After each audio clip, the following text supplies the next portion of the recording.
¿Sabes cuál es la verdadera historia detrás de los dibujos animados de KND? ¿Los chicos del barrio?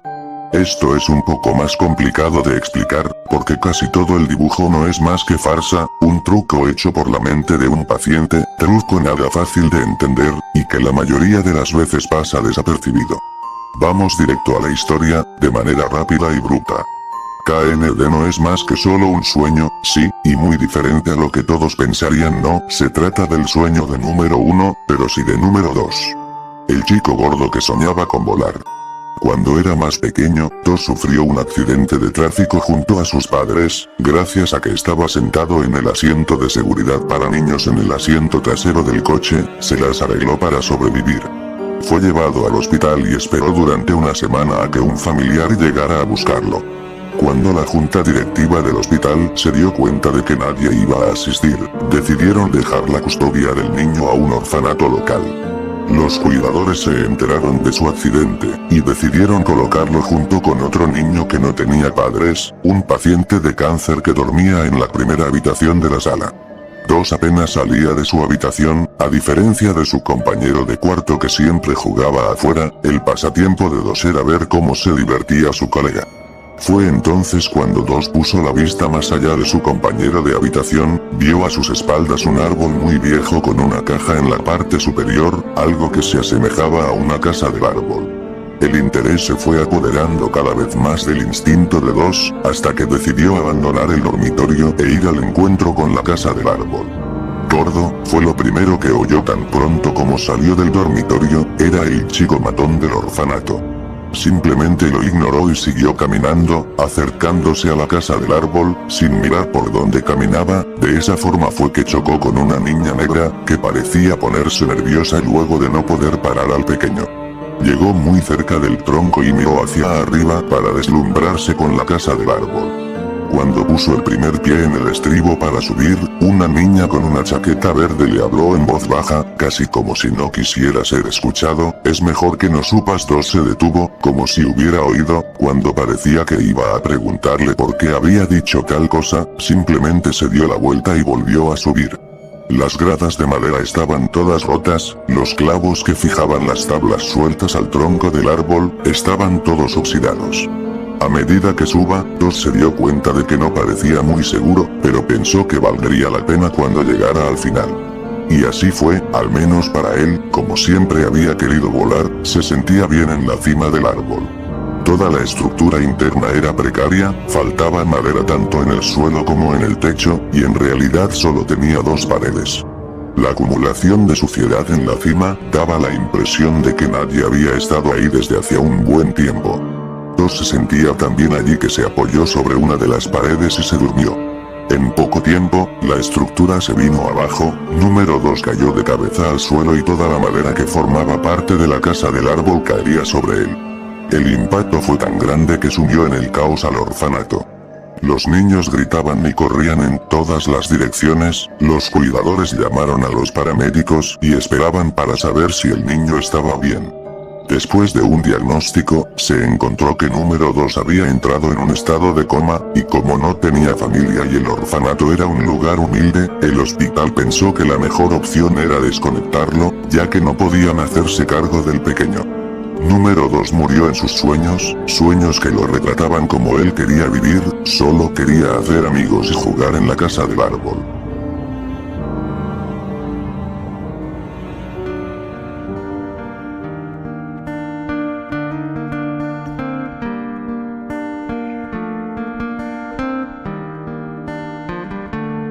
Las sombrías aventuras de Billy y Mandy ha sido una popular serie animada de Cartoon Network, transmitida desde 2001. Por su éxito, ha continuado hasta nuestros días, sufriendo cambios de directores, como cualquier otro programa. En 2006, John Kricfalusi, creador de Ren y Stimpy, tras declararse fan del programa, mandó una carta a Maxwell Atoms, creador del show, para proponerle dirigir un episodio. Aunque Atoms le mandó una negativa, diciendo que no era él quien seleccionaba al personal, sino los ejecutivos de Cartoon Network. Sin embargo, ambos se expresaron mutuo aprecio y se prometieron colaborar más adelante en un proyecto juntos. En las vacaciones de verano de 2007, Atoms recibiría una desesperada llamada telefónica de Kricfalusi, quien le explicaba que era urgente que comenzaran a trabajar en el proyecto inmediatamente. A Atoms le pareció raro, sin embargo Kricfalusi siempre había sido un ídolo de su infancia, así que se enfrascó en una llamada de entre 3 y 4 horas de duración, en que el creador de Stimpy le propuso un detallado plan. Kricfalusi consideraba Billy y Mandy un buen programa no solo por su humor escatológico, sino por contener elementos sobrenaturales y referencias ocultistas, así como la cultura pop. A finales de los 90s, Kricfalusi, un extraño personaje que parece continuamente enojado, pero que responde a las cartas de sus fans a mano y con correos de 5 o 6 páginas, ya había colaborado con Cartoon Network, dirigiendo 4 episodios especiales de El Oso Yogi. CN, como todas las demás televisoras especializadas en dibujos animados, conocía la peligrosa trayectoria de Kricfalusi, pero como era una época en que el interés en los dibujos animados iba en descenso, aceptó el trato a regañadientes. Los episodios dirigidos por Kricfalusi fueron considerados demasiado perturbadores para los niños. Estaban impregnados de un ambiente que muy difícilmente podía considerarse cómico, las acciones y personalidades de cada personaje parecían erráticas y psicópatas, y contenía temas y contenidos solo adecuados para adultos, homicidios, suicidios y temas sexuales, además de una animación pobre y con escenas grotescas parecidas sacadas de una pesadilla. CN, sin embargo, transmitió los 4 episodios una única ocasión, y con mínima publicidad, en un horario para adultos, 1 AM. Luego de eso no se supo mucho sobre John K., solo que tuvo una serie animada de superhéroes llamada The Ripping Friends, que debutó en MTV y fue cancelada muy pronto por ser en extremo perturbadora, y a últimas fechas, se lanzó una nueva serie de Ren y Stimpy, exclusivamente para adultos, que iba aún más allá del humor violento y grotesco de la serie original, por lo que recibió fuertes críticas. Atoms desde luego conocía todo esto, y no se sabe si fue el miedo o el respeto lo que lo inspiró a continuar con el plan de Kricfalusi. 2 semanas después de la llamada, Atoms recibió un paquete sellado con la firma de Kricfalusi. Dentro se encontraba un guión y storyboard planeados por el propio Kricfalusi, para un nuevo episodio de Billy y Mandy, supuestamente de una nueva serie, llamada simplemente Billy y Mandy, Nightmare on Backyard. Atoms se sintió interesado de inmediato en el guión, y él mismo ha descrito que estaba escrito brillantemente y con gran maestría, y contaba con un humor estupendo. Sin embargo, luego de pasar las primeras 20 páginas, y conforme el tono de la obra se oscurecía, rápidamente cambió de opinión. La historia era demasiado deprimente, incluyendo escenas, hábil y detalladamente descritas, que en opinión de Atoms parecían sacadas del infierno. Asustado, dejó de leer el guión, y en cuanto colocó el paquete fuera de su recámara, el teléfono sonó. Nuevamente era una llamada de Kricfalusi, quien le explicaba que el plan debía continuar y preguntó si había acabado de leer el guión. Helado por la repentina llamada, Atoms mintió diciendo que sí, y Kricfalusi le concertó una cita para dentro de 3 meses, donde le mostraría algo que tenía preparado para comenzar la producción del episodio. El plan de Kricfalusi era el siguiente: producir las animaciones ilegalmente, y a escondidas de los ejecutivos de CN. Para esto, había ambientado una oficina en su compañía, Stunko, y designado a un jefe de producción, que serviría como director del episodio. Atoms visitó las oficinas en el tiempo acordado, y le pareció todo el escenario bastante normal, aunque a su decir, los dibujantes lucían indiferentes o normales pese al extraño episodio que tenían encomendados producir. Kricfalusi, en toda ocasión, no le quitó la mano de encima a Atoms, preguntándole, de forma siniestra y seductora, si le gustaba lo que veía. Nuevamente lleno de miedo, Atoms asintió a todo, temeroso de faltarle al respeto a su colega caricaturesca. Según Atoms, su supervisión del episodio duró interminables 30 minutos en que revisó uno a uno los sketches extendidos, que contenían escenas que parecían sacadas de una película snuff, escuchó con sus propios oídos el infartante soundtrack que Kricfalusi mismo había preparado, y en una cabina negra revisó en las computadoras los primeros props de animación coloreada, que parecían horrorosamente vivos e insanamente macabros. El propio Atoms hasta la fecha se pregunta cómo Kricfalusi asignó un presupuesto colosal a una animación que nunca iba a salir al público. Luego de su visita a Stunko, Maxwell Atoms decidió retirarse del show, y sufrió de insomnio durante aproximadamente 3 meses luego de esta. En sus pesadillas veía repetirse las animaciones infinitamente, y había desarrollado una paranoia al recibir una nueva llamada de Kricfalusi, por lo que desconectó todos los teléfonos de su casa y pasaba al aire libre tanto tiempo como le era posible. Con la voz temblando, declaraba que no podía creer que una mente humana se hubiera esforzado tanto para producir una pieza tan satánicamente macabra como para desajustarle los tornillos a cualquiera. Actualmente evita hablar del tema, y en las convenciones a las que acude siempre que alguien comienza a hacer referencia al tema, ordena a sus guardaespaldas que echen al fan de la sala y rápidamente pasa a otra pregunta. Ha desarrollado incluso una fobia a su propio show, y clama que jamás volverá a escribir un episodio para Billy y Mandy. El programa sería cancelado ese mismo año, por motivos de fuerza mayor. Por medio de su Twitter, Kricfalusi anunció a principios de 2009 que tenía preparado para los fans un secreto oscuro que estaba listo y cocinado en su website, con lo que se dio a entender que el episodio finalmente había concluido producción. Se dice que el capítulo está escondida en una dirección oculta en el sitio web de Stunko, para evitar de que sea encontrado por los ejecutivos de CN y evitar una demanda. En tal página, se dice, se encuentra el logotipo del show en letras rojas y un fondo negro, con 2 enlaces en color amarillo brillante. Ordene ahora y vea el episodio. El primer enlace proporciona instrucciones específicas sobre cómo adquirir el episodio grabado para DVD. Para esto, es necesario acudir a las cercanías de la sede de Stunko y preguntar por cierto negocio fantasma, donde el disco, que es un simple disco virgen grabado, se vende a 50 centavos de dólares canadienses. Cuando das clic en vea el episodio, se abre una animación que no cuenta con marcador de tiempo. Al principio, es muy similar a un episodio cualquiera de Billy y Mandy, y cuenta con una opening tag, con el nombre del episodio y Buried Billy, y a Billy, Mandy y Poromaso caminando sobre una calle, en una escena que parodia la portada de disco Abbey Road de los Beatles. La calidad de dibujo es muy buena, y prácticamente idéntica a la del show de CN, pero por alguna razón, la animación corre más lenta de lo normal, lo que proporciona al televidente una extraña sensación. La acción comienza en el pórtico de Billy, donde Porohueso, Mandy y Billy discuten sobre el inicio de clases. Las voces de los personajes obviamente no son las de los actores originales. En vez de eso, al parecer se encuentran doblados por John Kricfalusi y una mujer no identificada. Los diálogos en efecto, son graciosos, pero las expresiones de los personajes y el tono en que dicen las cosas transmiten exactamente lo contrario. Los acentos son demenciales y los personajes hablan como enloquecidos, lo que aunado al ritmo lento en que transcurre la acción, asusta bastante desde los primeros segundos. Luego de eso, 4 figuras cabezonas que parecen caricaturas de los Beatles aparecen cruzando la barda del patio.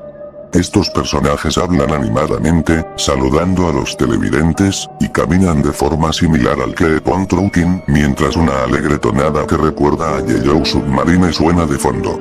Los personajes entran al porche y besan la mano de Porohueso, como mostrándole admiración.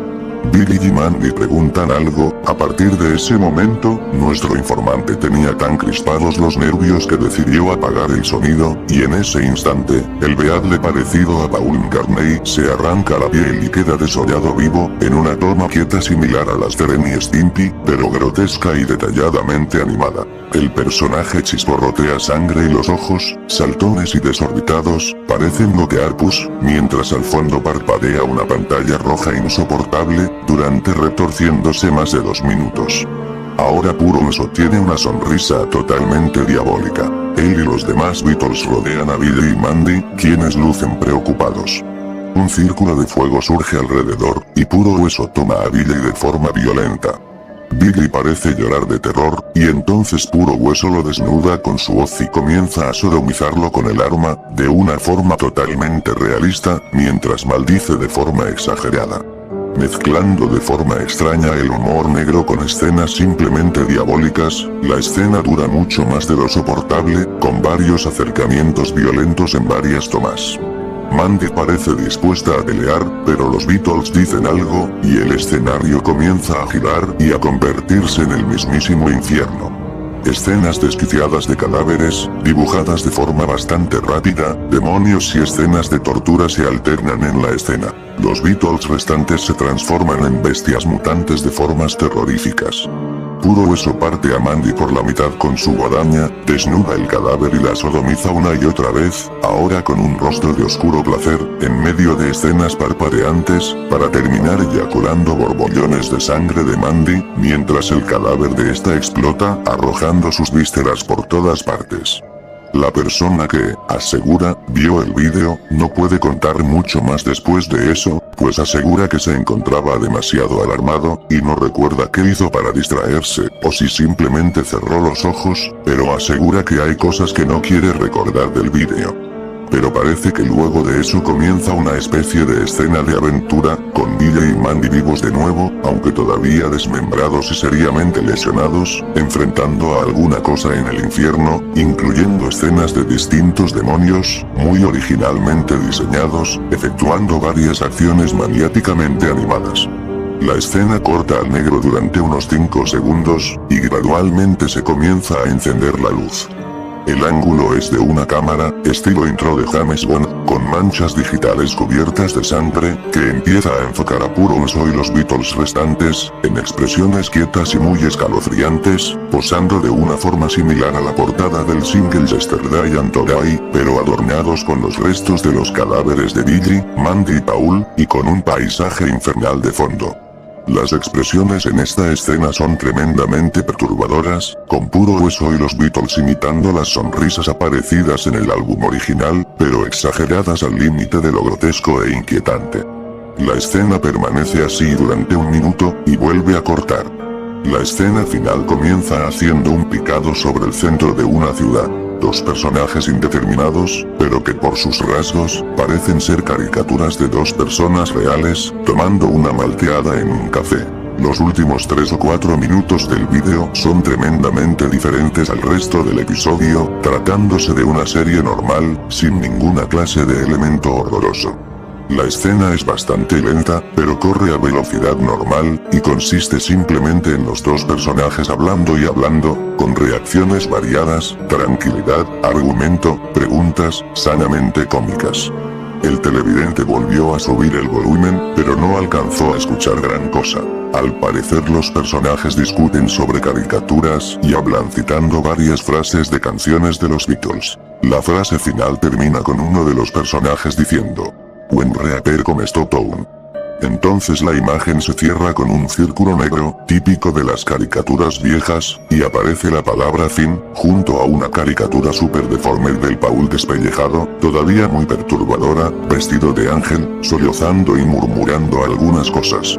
El programa termina, y aparecen algunos créditos, dirigido por John Kricfalusi y Maxwell Atoms, entre otras cosas, finalizando como si de cualquier show se tratara. Finalmente aparece una pantalla roja de advertencia que dice: televidente, el cartoon que acaba de ver ha sido producido contraviniendo las leyes de derechos de autor, su transmisión o posesión está penada por las leyes de Canadá y Estados Unidos, y luego un pantallazo de aproximadamente 2 segundos de duración, con el logo de Spunko y un lema que dice: "Help to spread the word". En cuanto el vídeo termina, el navegador de internet se cierra automáticamente, y cuando vuelves a abrir las pestañas no se reabren. Si revisas historial e intentas abrir la página, te marca error. Se dice que esta página la cambian de lugar cada vez que alguien accede a ella. La página del vídeo aparece con un marcador de visitante, que para el momento era de 2, y que contiene varios malware capaces de arruinar la seguridad de tu computadora. Pero también hay quien dice que puede aparecer al azar mientras revisas cualquier parte del sitio web de Spunko. Maxwell Atoms teme cualquier nueva llamada de Kricfalusi, se ha mudado de casa y cambiado de número telefónico, pues asegura que el creador de Ren y Stimpy no tenía proyectado un capítulo de Billy y Mandy. Backyards Nightmares y no 6 de ellos.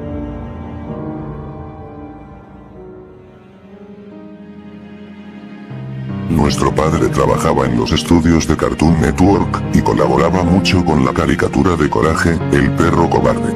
Era un viernes a la noche, y mi padre había vuelto del trabajo. Pero no se veía bien, se veía agitado, preocupado y aterrorizado.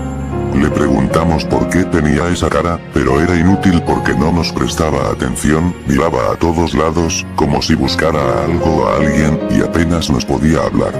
Abrió su maleta y sacó un videocasete. Sonó su teléfono, su jefe llamaba para decirle que vaya de inmediato a los estudios, y nuestro padre se fue advirtiéndonos que no toquemos el videocasete que dejó, pero, como nosotros queríamos saber por qué nuestro padre estaba tan mal, agarramos el videocasete y vimos que tenía un título que decía: Coraje, el perro cobarde. Supuesto que a nosotros nos encantaba esta caricatura, sin dudarlo, la pusimos en la videocasetera y, aunque me arrepiento de haberlo hecho, la vimos. Empezó con la misma introducción de siempre. Cuando terminó, mostraron el título del capítulo, y una voz tenebrosa lo leyó: Coraje, el perro asesino. Aunque es imposible describir cómo pasó, se los trataré de decir. La animación se veía bastante bien, aunque a veces se distorsionaba. Las voces no eran las mismas que la de los actores originales, así que seguro fueron hechas por otros.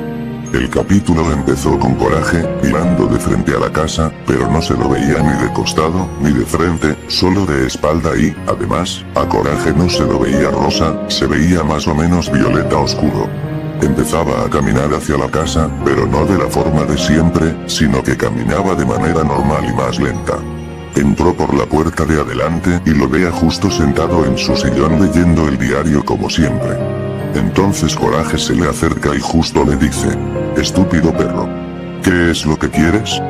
Lárgate de aquí y déjame ver el diario tranquilo, perro inútil. Pero ahí me pareció raro que justo no haya sacado la máscara que siempre usa para asustar a Coraje, es más, esta vez parece que se lo hubiera dicho con mucho desprecio.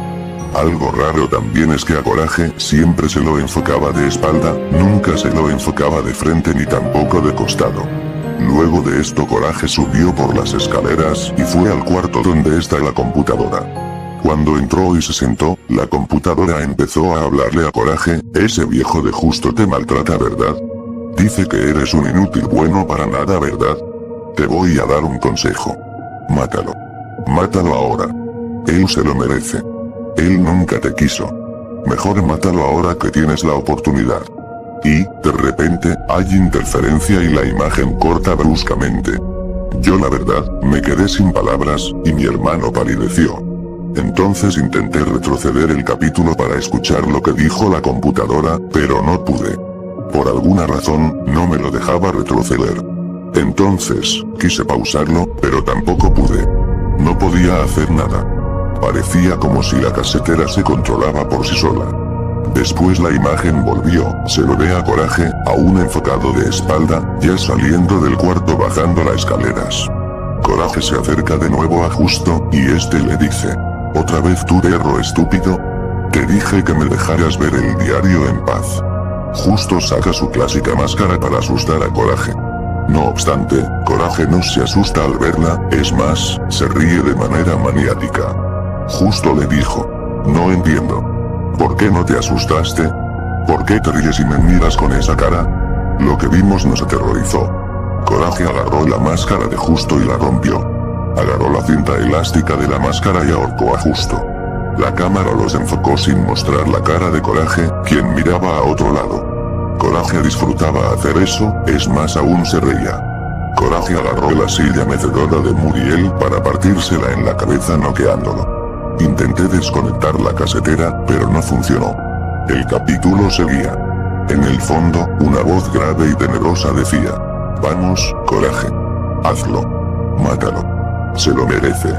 Agarró una de las patas de la silla, y se la clavó en el pecho de Justo.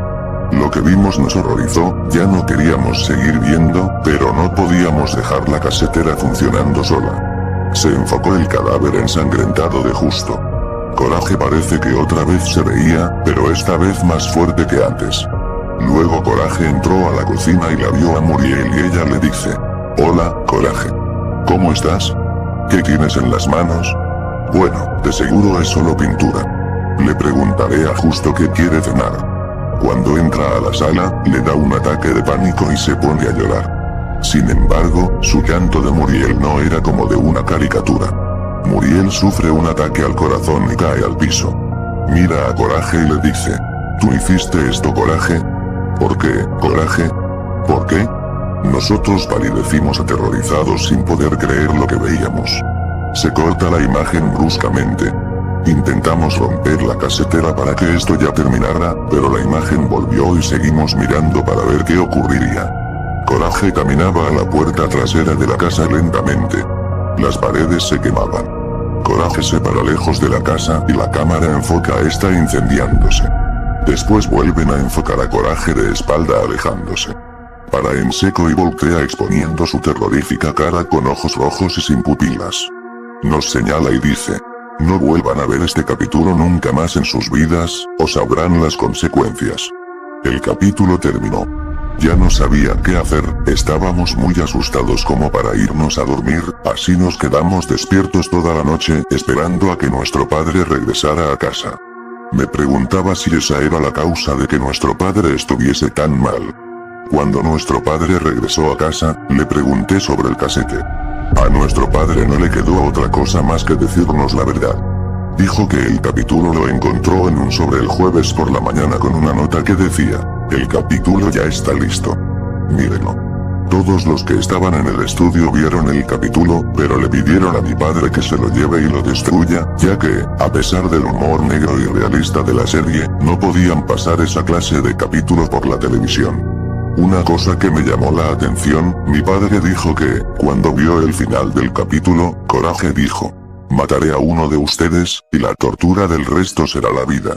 Al día siguiente, uno de los animadores murió, y la policía fue a los estudios a ver qué pasó, pero, aunque investigaron el cadáver, no pudieron saber cómo murió, dijeron que murió asesinado pero no lo pudieron confirmar. Mi padre renunció y consiguió otro trabajo lejos de los estudios, por lo que también nos mudamos a otra casa. No tenemos idea de qué le ocurrió al videocasete, si fue destruido, no lo sé, si aún sigue guardado en los estudios, tampoco lo sé. Pero algo sí es seguro, nunca nos sacaremos de la cabeza esas horribles imágenes.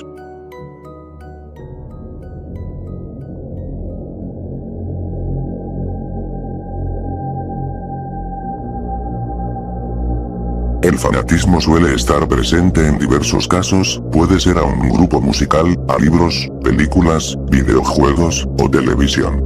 Este último resulta interesante debido a que muchos crecimos con él, fuimos testigos de muchos shows de televisión que resultan ser obras maestras comparadas con los shows actuales, o al menos eso nos parece a todos aquellos que las vimos desde jóvenes, y Ed, Edd y Eddy no es la excepción. Yo crecí mirando este show diariamente cuando era niño, simplemente me encantaba, era mi show favorito. Así es como me entretenía antes de usar internet, así que pensé que podría revivir memorias del show, buscando capítulos en internet o en servicios de paga, y efectivamente pude hacerlo.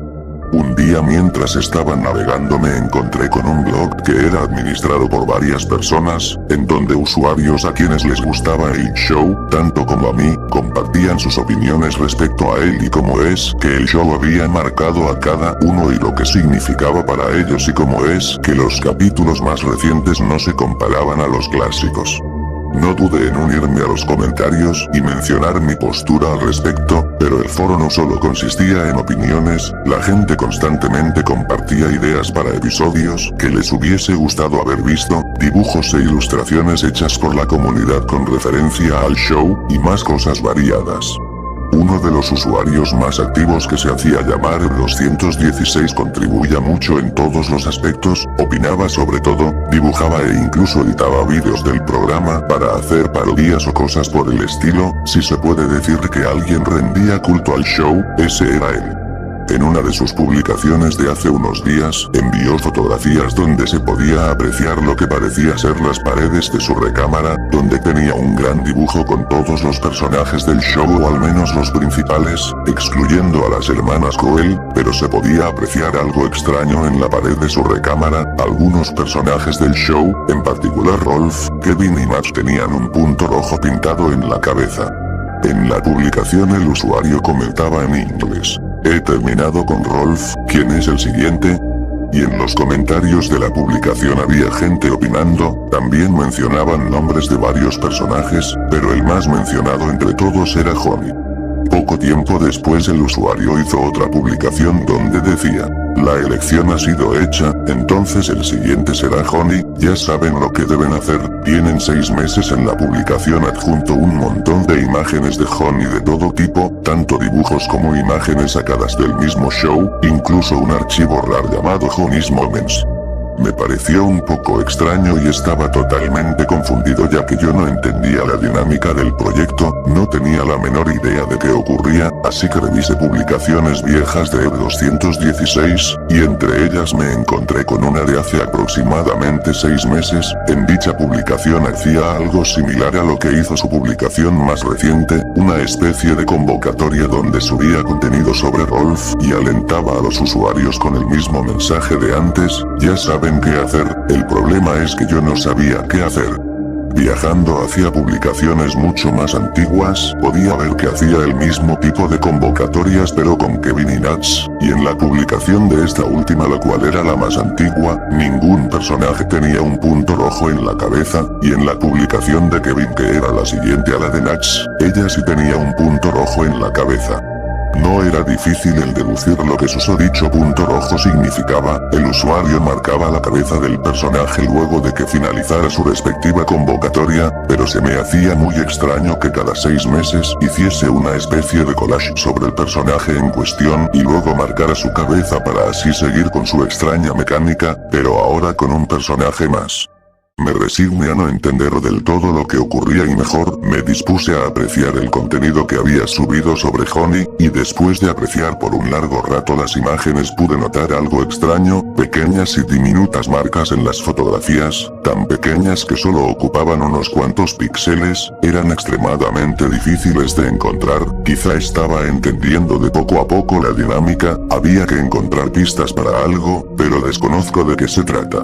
La primer pista que encontré decía V3, 4, 3 minutos, 45 segundos, P4, aunque no entendí bien anoté la pista en un blog de notas y seguí analizando las imágenes y algunas pistas eran difíciles de encontrar, me percaté que en algunos casos no se podía apreciar a simple vista ya que los colores del fondo disimulaban el texto o en otros casos incluso tuve que editar la imagen para apreciar la pista, pero todas eran del mismo estilo.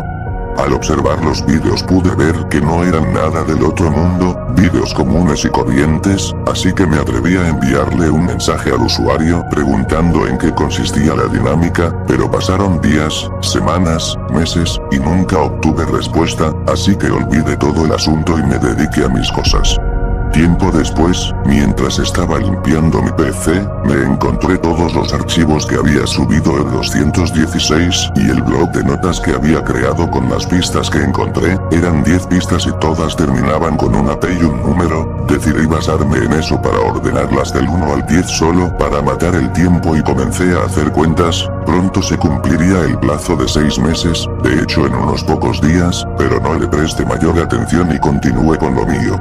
El día llegó y se cumplió el plazo, y yo no había logrado interpretar las pistas hasta que a último momento un destello llegó a mi mente y lo comprendí, quizás las pistas indicaban un número de video y su tiempo, me puse a repasar los vídeos tratando de encontrar algo en el tiempo de duración especificado que marcaba cada pista, y me pude percatar por una milésima de segundo, se proyectaba un fotograma distinto al resto del video, traté de pausar el video en el preciso momento en el que aparecía la imagen pero fui incapaz, así que utilicé un editor de video para poder parar el fotograma preciso, y así es como pude verlo claramente, en una parte del fotograma aparecía un pequeño carácter, como una letra o un número, así que recolecté los caracteres lo más rápido que pude en base a las pistas, pero el carácter de la última pista era diferente, agregaba la terminación onion, por lo que me pude percatar de que, estando todo unido, se formaba una especie de enlace perteneciente a la de Epweb, un poco de ansia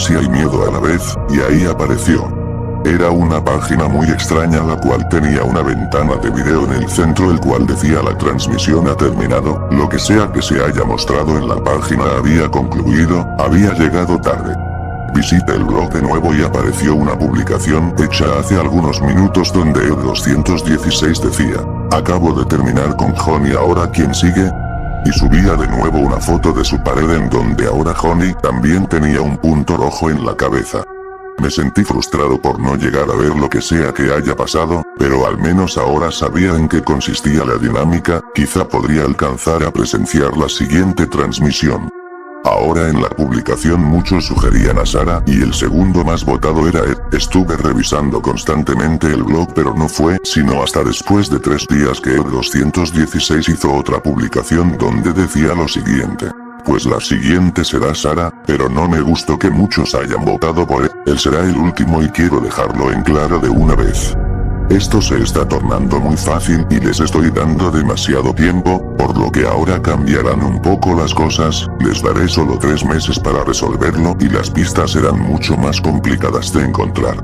En fin, tienen 3 meses, ya saben qué hacer al igual que en otras ocasiones, adjunto un montón de archivos referentes a Sara, y aunque ya sabía qué hacer fue extremadamente difícil encontrar las pistas, estaban más escondidas que nunca, había que voltear las imágenes, unir unas con otras, en fin, era mucho trabajo, pero después de un gran esfuerzo pudo completarlo en poco menos de 2 meses, encontré las 10 pistas y los 10 caracteres ocultos en los vídeos, y así pude unir el enlace, traté de entrar y me apareció un mensaje que decía la transmisión comienza en 1 mes, 3 días, 3 horas, 24 minutos, 49 segundos y el contador iba bajando, al parecer había llegado demasiado pronto, por lo que me dediqué a hacer mis cosas en lo que restaba del tiempo, y anoté en mis recordatorios el visitar la página cuando la transmisión fuese a empezar.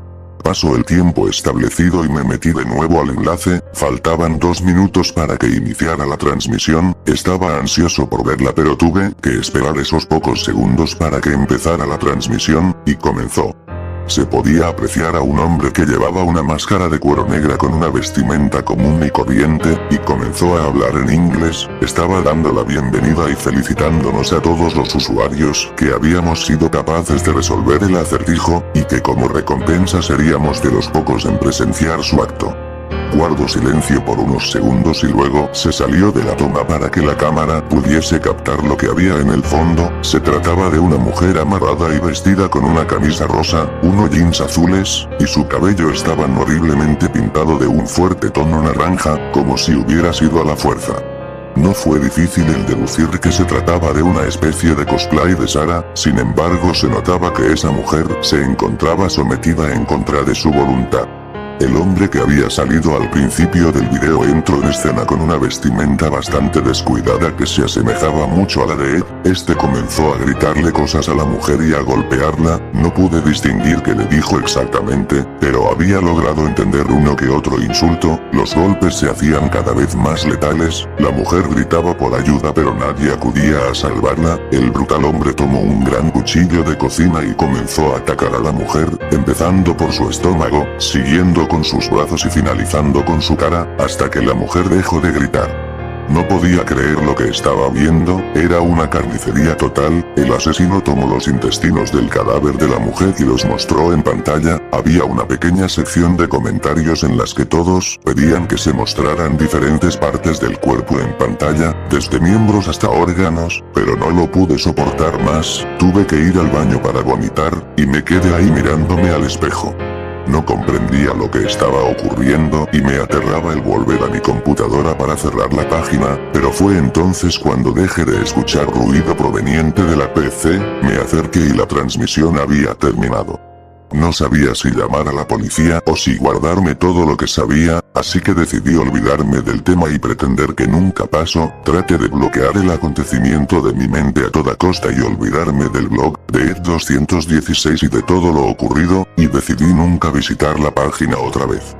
Dicen que la curiosidad mató el gato, y quizás sea cierto, ha pasado unos cuantos meses después del horror que me tocó ver en esa transmisión y he decidido visitar la página de nuevo, todo este tiempo he tratado de no pensar en ello, pero cada vez le doy más vueltas al tema, me pongo a pensar en todas las personas que ya habrán muerto de esa manera y de todas las que han estado muriendo mientras no he visitado el blog, pero me siento incapacitado de hacer algo, quizás si aviso a las autoridades mi vida corre peligro, no lo sé. La publicación más reciente, que era de hace 2 meses, mencionaba que el siguiente sería Eddie, y en la fotografía casi todos tenían un punto rojo en la cabeza, a excepción de Eddie. Eso quería decir que en mi ausencia había asesinado a Jimmy y a Ed, si es que podemos llamar así a las víctimas inocentes, y había dado un plazo de 3 meses de nuevo, por lo que en poco tiempo transmitiría en vivo la ejecución de Eddie. Me arrepiento rotundamente de haber visitado el blog, lo cerré y por más que trate de no volver a entrar la curiosidad me termina venciendo. Ha pasado un mes, puntualmente estoy revisando el blog y al día de hoy el 216 ha publicado algo. Bien, hemos terminado con Eddie, solo nos queda el premio gordo, ya saben quién sigue. Mañana mismo subiré el contenido de Ed durante toda esa noche. Me cuestioné si lo mejor sería olvidarme del tema u observar qué es lo que pasaba con la siguiente víctima, siendo que el asesino se identificaba a sí mismo como Ed, por lo que, de nuevo, no pude vencer mi curiosidad y estuve dispuesto a dedicarle todo el tiempo posible para resolver el acertijo y acceder al video de Ed, y espero yo, el último video que transmitirá este psicópata. Como había dicho, Ed216 subió contenido e indicó que esta vez solo daría un plazo de un mes para resolver el acertijo. Me puse a pensar que quizá dicho acertijo sería extremadamente difícil de deducir y estaba en lo correcto. Creo que nunca había visto un acertijo tan difícil en mi vida, fue un infierno resolverlo, tuve que usar edición de imágenes, video, e incluso tuve que investigar un poco de otros idiomas, como el chino, latín, portugués, alemán, entre otros, para descifrar las pistas, pero a pocas horas de terminar el plazo pude resolver el acertijo. Me vi en problemas al encontrarme con que algunas pistas eran falsas, pero lo resolví a fin de cuentas. Entré a la página y esta vez estaba un poco diferente. En la parte central había un mensaje que decía la transmisión comenzará en 2 horas, 14 minutos, 5 segundos y lo nuevo era que bajo este mensaje habían varios vídeos con nombres de los personajes de la serie. Di clic en el video de Sara y efectivamente era lo que me temía, se trataba de los vídeos de cada uno de los personajes. Reconocí perfectamente el de Sara porque es el único que había visto y decidí ver los demás. Por el amor de Dios, esos vídeos se hacían cada vez más grotescos. Los primeros eran asesinatos que podrían considerarse simples, con armas de fuego por ejemplo, pero conforme avanzaba cada vez eran más letales. El de Nash fue el más corto de todos, era un disparo limpio a la cabeza. En el de Kevin la víctima fue golpeada con tubos metálicos que parecían ser partes de una bicicleta, y luego fue rematado con un arma. El de Rolf fue bastante grotesco, fue despellejado vivo hasta que llegó su agonizante muerte, pero quizá lo más impactante es que sus restos sirvieron de aliento para un montón de perros, y todo estaba en video. El de Johnny era algo predecible, fue golpeado con una tabla con el dibujo de una cara hasta su muerte. El de Sara ya saben en qué consistió. Y quizá el más grotesco fue el de Jimmy, ya que le instalaron diversos dispositivos de tortura a la víctima en la cabeza, simplemente no fui capaz de verlo completo. En el de Ed la víctima fue introducida en una olla grande que parecía contener aceite, por lo que se podía apreciar que apenas cupo en esta, y fue hervido hasta su muerte. Y por último Eddie, en este video la víctima recibió una tortura bastante letal, fue obligado a cargar bolsas que parecían estar llenas de monedas y a caminar de un lado a otro, y cada vez que la víctima trataba de tomar un descanso o tiraba una moneda era golpeado con un látigo por el asesino, mientras este malvado ser decía, ¿no es eso lo que siempre quisiste, Eddie? Entre ver los vídeos y ligeros descansos que tomé para tratar de procesar lo que estaba pasando, se me fue el tiempo y la transmisión había comenzado. Cuando abrí el video estaba empezado pero se veía al asesino, a Ed en la mitad de la pantalla, agradeciendo a todos los espectadores por su esfuerzo al resolver los acertijos y por su constancia con los vídeos, se despidió y salió de la toma. Volvió acompañado de 3 chicas horribles, las cuales eran como una especie de interpretación de las hermanas crueles, cada una poseía un arma blanca, un martillo, un bate de béisbol, y un tubo metálico. Mientras Ed se reía las crueles comenzaron a golpearlo brutalmente, pero aún así Ed no para de reír, como si estuviese disfrutando lo que le ocurría. Después de unos cuantos golpes se concentraron en su cabeza hasta que Ed dejó de reírse, pero no les importó y continuaron hasta que le desfiguraron el cráneo. Una de las chicas movió la cámara apuntando al cadáver de Ed y dijo, ¿se han preguntado alguna vez qué hay debajo del gorro de Ed? Y levantó el gorro para que los espectadores pudiéramos apreciar la grotesca imagen del cráneo roto de Ed con restos de sus sesos. Eso fue simplemente demasiado para mí, cerré la página inmediatamente y me fui al baño de nuevo a vomitar. Llevo varias horas encerrado en mi recámara, no sé qué hacer, no sé cómo alguien puede vivir después de ver todo lo que he visto, ni siquiera sé si lo que vi fue real, ya no puedo distinguir qué es real y qué no, pero afortunadamente Ed está aquí conmigo. Él es muy inteligente, seguramente él podrá explicarme qué es lo que ha pasado. ¿Tú qué opinas al respecto, Ed?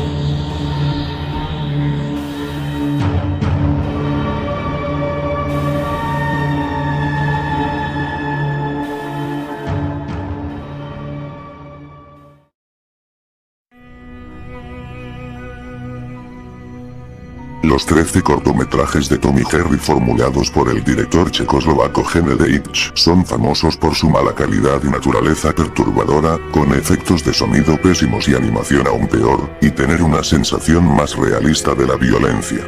Algunos especulan que a Deitch no le agradaba el concepto del programa y creaba estos capítulos para que a la gente tampoco le agradara.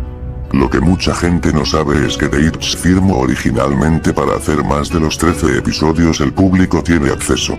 Desesperado por salir de su contrato, Deitch hizo uno más corto de Tom y Jerry que pocos han visto. El corto se llamaba Tom's Basement. Se abrió con Tom en una típica casa de Tom y Jerry. Su propietario era el gordo rabioso de otros cortos de Deitch. Este parecía aún más enojado que en sus otras apariciones. La primera escena se le ve pisando fuerte la cola de Tom de una manera muy realista y sádica, porque Tom está durmiendo en la puerta del sótano. El dueño le grita a Tom que nunca debe ir al sótano. Tom está claramente aterrorizado y se escapa a otra habitación. Nuestro punto de vista permanece en la sala por la puerta del sótano y vemos Jerry salir de una cueva de latón. Él se ve realmente grotesco, mucho más diferente al original que en otros cortos de Deitch. Pone una mirada diabólica en su rostro y sigue a Tom en la habitación de al lado.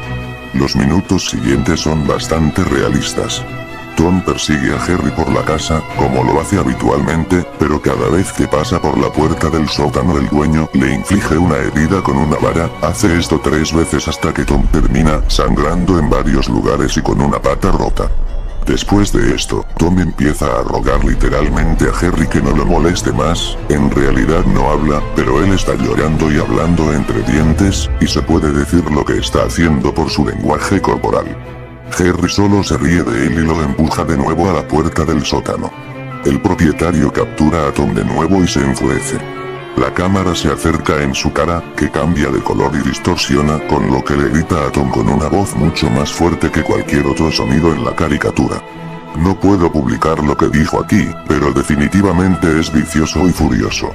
Parece que Jerry ha decidido finalmente apiadarse de Tom. Jerry coge un cuchillo que estaba por ahí y apuñala al propietario en la pierna, muy gráficamente. Tom abre la puerta del sótano y lleva el cuerpo del propietario y lo tira por las escaleras. Hay docenas de otros cuerpos allá abajo, en descomposición y con señales de muerte violenta.